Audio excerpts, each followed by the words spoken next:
Ok, bom dia a todos, sejam bem-vindos aqui à apresentação de trabalho de conclusão de curso dos alunos Henrique Ferreira e Vinícius Ribeiro. Eles estão ali no canto esquerdo, pelo menos para mim, e eles vão apresentar o trabalho de conclusão de curso que eles realizaram nos últimos meses sobre a supervisão do professor Amit, que está aqui também como membro da banca, e minha, que também sou membro da banca. E, além de nós dois, os orientadores, nós temos dois professores para avaliar o trabalho, o professor Ramon Costa, que é meu colega no PEA, que é o mesmo departamento do professor Amit, e o meu colega Cláudio Miceli, que é do PESC, que é o mesmo departamento que eu. E é legal essa banca, né, PE, PESC, mostra a interdisciplinaridade aí do curso da SA e essa supervisão com o professor Amit. Acho que é a nossa primeira, né, Amit, junto, foi bem legal. Okay? Então, o procedimento funciona da seguinte maneira: os alunos vão apresentar o trabalho deles, mais ou menos aí uns 25, 30 minutos de apresentação. Na sequência, a banca faz perguntas e comentários gerais. Na sequência, os orientadores podem fazer alguma pergunta ou comentário. E aí, depois disso, a plateia tem a voz. Então, se você quiser fazer alguma pergunta, um comentário por Henrique e por Vinícius, tem que esperar todo mundo falar. E aí, depois desse momento, a banca delibera numa sala separada. Vocês continuam aqui, a banca vai para uma sala, a gente delibera lá, e aí, resultado e nota, a gente volta para essa sala para anunciar o resultado e a nota, e vocês esperam aqui. Todo o processo vai ser gravado, ok? Eu espero que esteja tudo bem claro para todo mundo. Amit, eu esqueci alguma coisa?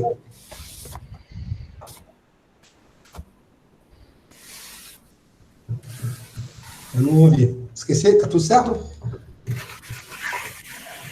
Esqueci de ligar o microfone. Não, tudo certo, eu acho que você falou tudo. É isso mesmo, podemos começar. Maravilha, então. Então, eu vou passar a palavra para os alunos, Henrique e Vinícius, é com vocês. Podemos começar. Opa, então beleza. Bom dia, pessoal, tudo bem? Meu nome é Vinícius Ribeiro.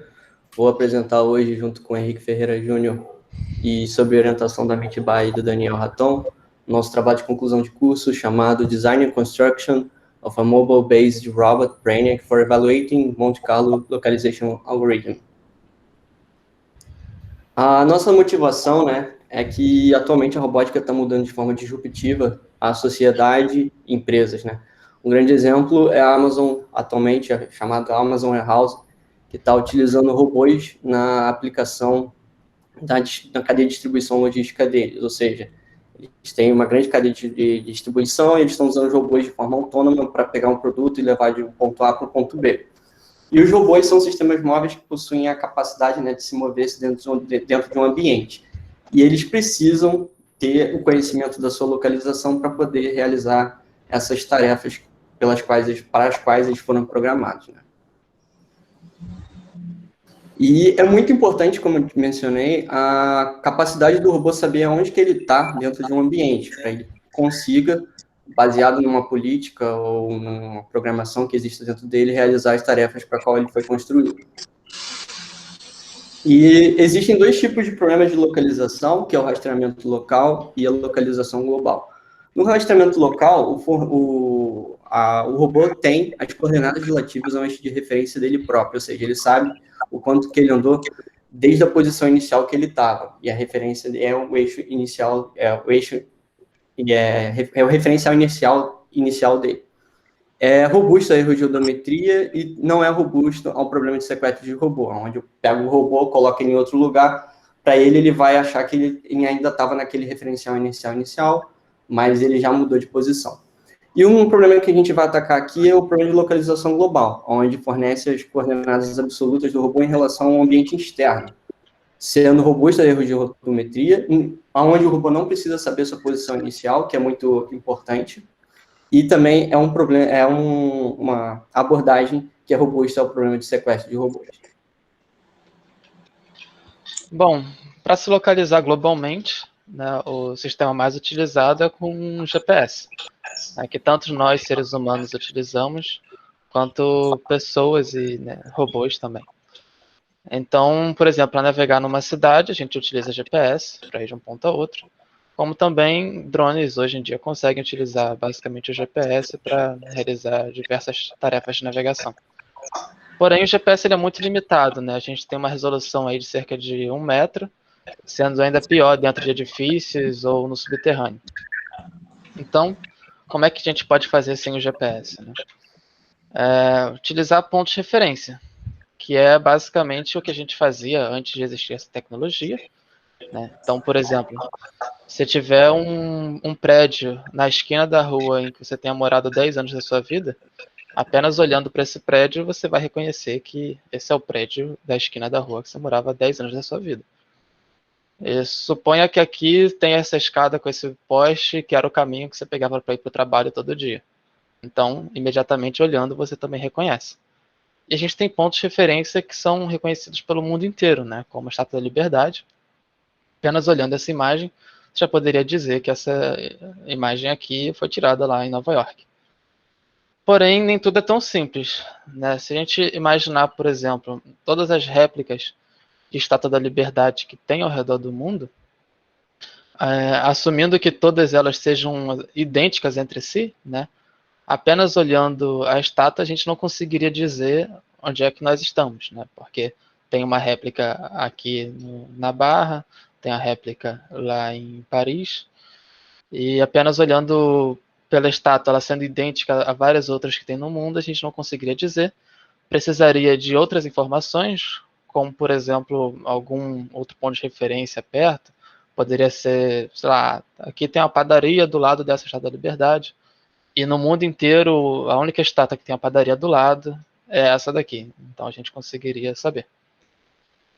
Então, trazendo aqui, imagina que a gente tem um ambiente dessa forma aqui, né, onde cada quadrado a gente pode ter ou não uma estátua, sendo que cada estátua dessa são idênticas, né, entre si. A gente não consegue dizer qual estátua é qual.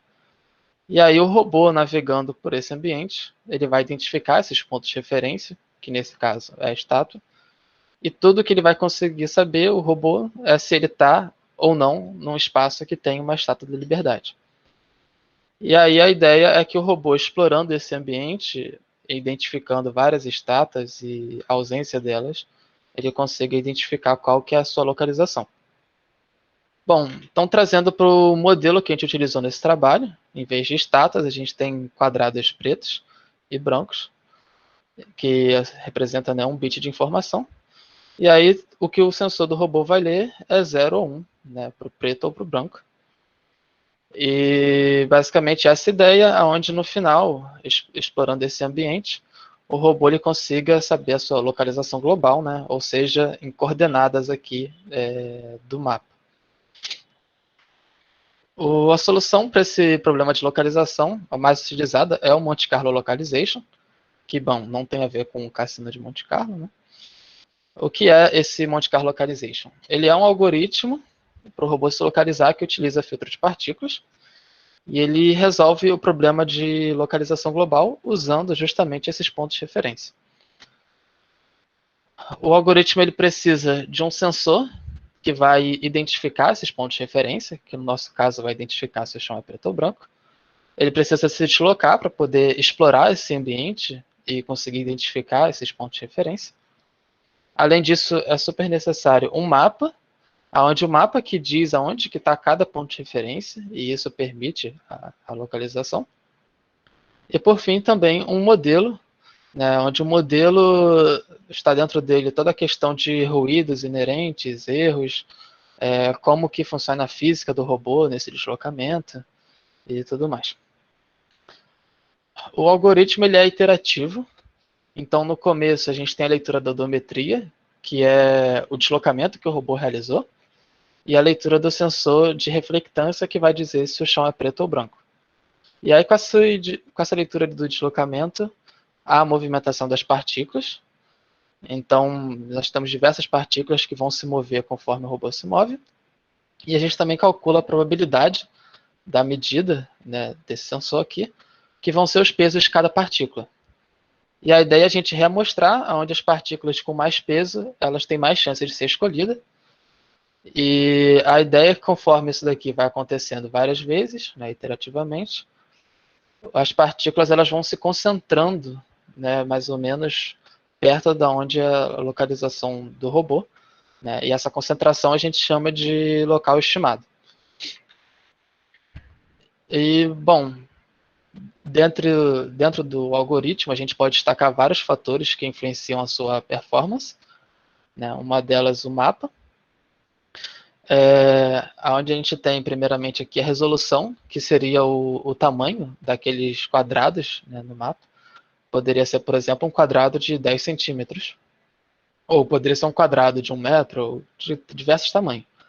Onde intuitivamente a gente pensa que quanto menor a resolução, né, quanto menor o quadradinho, melhor para o robô se localizar, né, que a gente vai ter uma resolução mais fina, digamos assim, né, aumentando a acurácia. Da mesma forma, a gente tem o tamanho total desse mapa, poderia ser um mapa de 1 metro por 1 metro, um mapa de 10 metros por 10 metros, ou um mapa que considere o mundo inteiro. E também, intuitivamente, a gente pode pensar que quanto maior o tamanho do mapa, né, mais o robô precisa explorar e é mais difícil a localização. E da mesma forma, a gente tem mapas com diversos formatos, poderia ser em vez de quadrados, círculos, em vez de preto e branco, com diversas cores, ou tantos outros modelos de mapa que existem aí na literatura. Além disso, um fator que influencia bastante são ruídos, que vem das limitações do modelo, dos ruídos inerentes nos sensores, né, ou no ambiente, como a gente tem, por exemplo, diferença de luminosidade, que pode afetar as nossas leituras. E um fator também muito importante é a política de navegação considerada, onde a política de navegação vai dizer como que o robô vai se mover dentro desse ambiente. Então a gente tem a definição de um padrão de movimentação, que pode ser o robô indo reto ou o robô fazendo curvas. A velocidade também vai influenciar bastante, né, que dá aquela ideia de quantos pontos de referência o robô está vendo por segundo.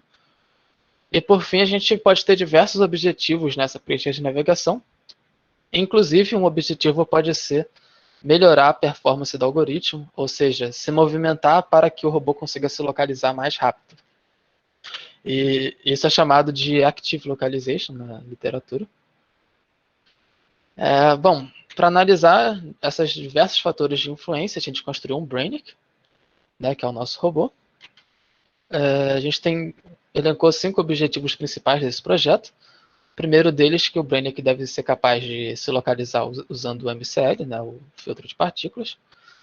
A gente deve ter também um sistema que seja capaz de obter a localização real do robô, né? Então, no 1 a gente tem a localização estimada, e no 2 a gente quer capturar, de fato, a localização real para poder fazer a comparação.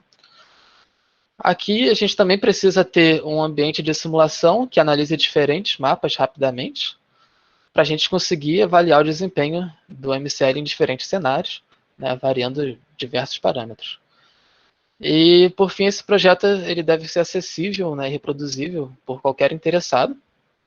Então, a gente utilizou componentes fáceis de comprar e que também sejam baratos, além de que a gente colocou toda uma documentação que facilita a construção do nosso robô.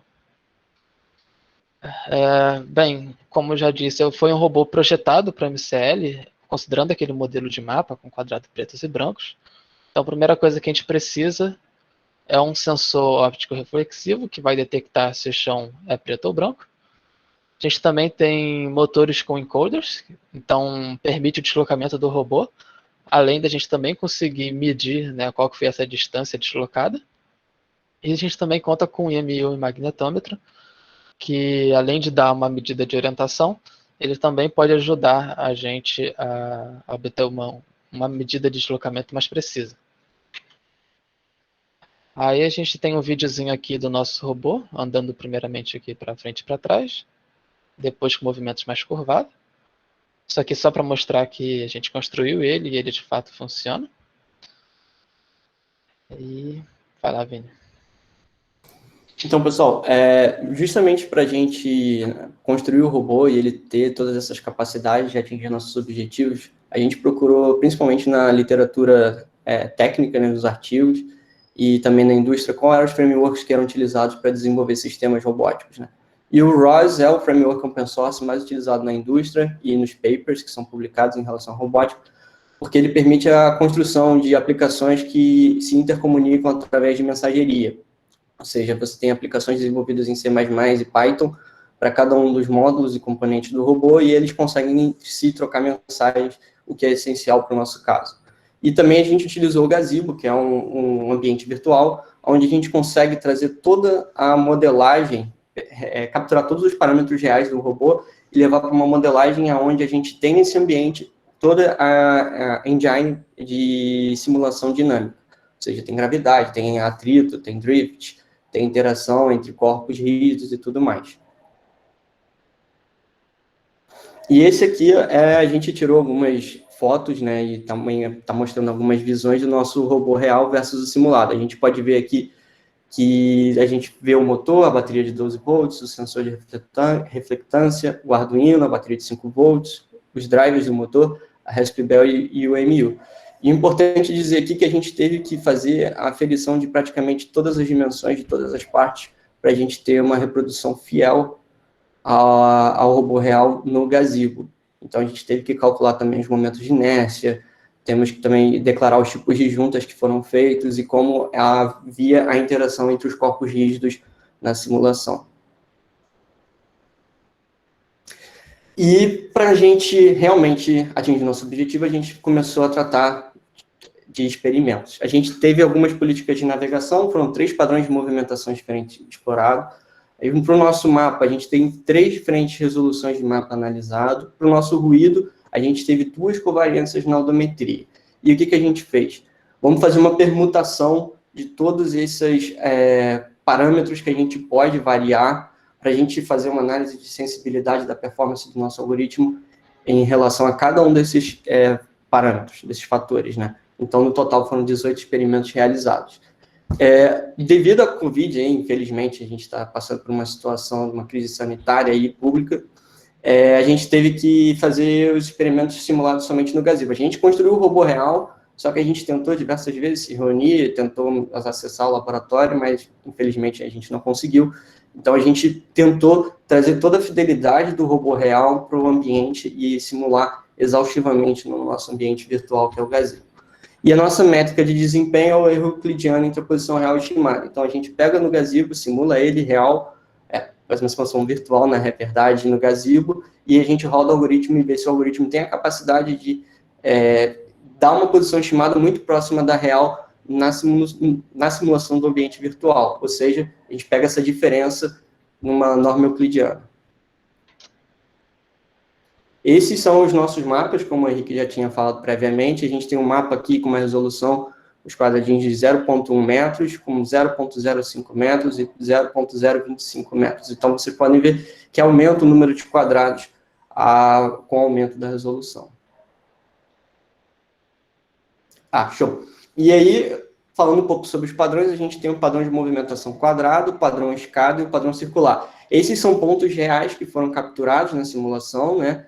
Então, isso aí é a visão, como se fosse de cima do movimento que o robô está realizando. E o robô não tem conhecimento da trajetória desejada. Uma das vantagens da gente ter utilizado o ROS é que a gente gravou todos esses comandos, e com esses comandos gravados a gente garante a repetibilidade, né, do nosso experimento. Então, cada um daqueles parâmetros a gente vai repetir essas trajetórias aí. E também agora a gente vai falar um pouquinho sobre o ruído. A gente tem uma matriz de covariância da odometria, a covariância A, e uma matriz de covariância B. A covariância B representa o ruído 10 vezes maior, sendo teoricamente mais difícil para localização. Por quê? Teoricamente você vai fazer um espalhamento maior das partículas. Então, para a estimação vai ser pior. Isso na teoria, e a gente queria também avaliar se realmente esse resultado a gente vai observar na prática. Isso. E como a gente pode ver, em relação à nossa métrica, na figura aqui à nossa direita, a gente consegue ver um círculo com uma seta amarela. Essa é a nossa posição estimada, junto com um eixo de orientação. E a gente tem um robô no nosso ambiente virtual, com seus eixos vermelho, azul e verde. Você pode ver que as nossas partículas em si têm uma orientação, e elas juntamente, a partir do cálculo, como o Henrique descreveu no nosso algoritmo, eles fazem uma estimativa.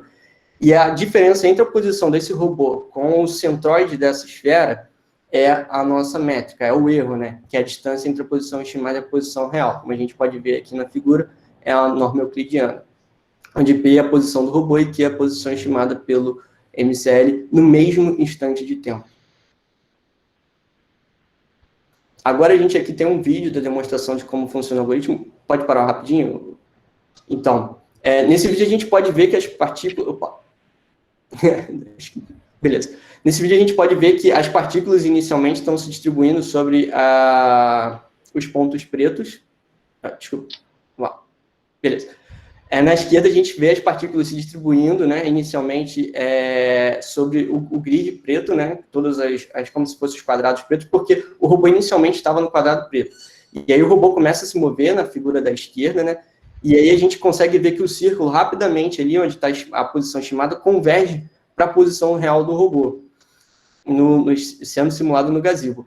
E uma coisa importante é que você consegue observar a clusterização das partículas, onde a gente está indicado pelas manchas vermelhas, estão sendo seguidas pela posição do robô. A gente tem que dizer o seguinte, essas partículas vermelhas, esse cluster de partículas vermelhas, está um pouquinho atrasado em relação à esfera, que é a posição estimada, porque a gente estava com um problema de banda. Como a gente disse, a gente está utilizando ROS, onde a gente tem uma troca imensa de mensagens, de uma publicação de uma aplicação para outra. Então, a gente teve que lidar com o kernel do Linux, uma coisa mais técnica, para a gente atrasar um pouco essa publicação dessa imagem, para não atrapalhar o nosso desempenho do nosso algoritmo. Então, a gente fez um gerenciamento de thread lá ali, para a gente conseguir visualizar, mas de maneira que não atrapalhasse, não interferisse a nossa performance do algoritmo.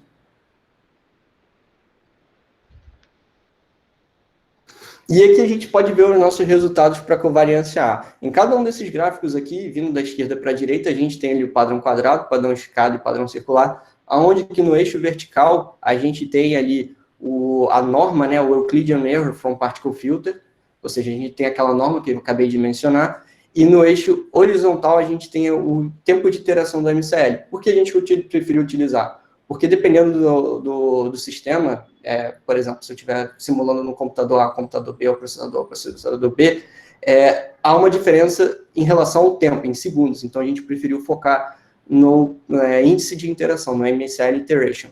Então, a gente pode ver que, analisando esses três gráficos juntamente, a resolução mais fina teve melhor desempenho. A resolução mais fina, nesse caso, para todos, é a curva em verde.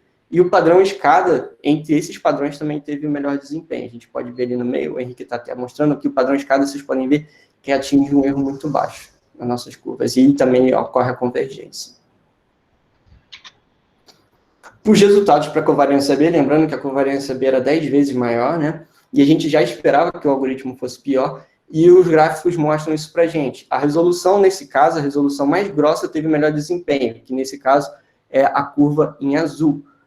E nessa covariância a gente pode observar claramente que a gente já tem os picos de erros maiores, onde o robô ele perde um pouquinho a capacidade de se localizar, ou seja, a posição estimada fica muito distante da posição real no gazebo. E o padrão quadrado a gente pode ver que pelas próprias curvas e pelos próprios spikes, né, do erro, o padrão quadrado teve melhor desempenho.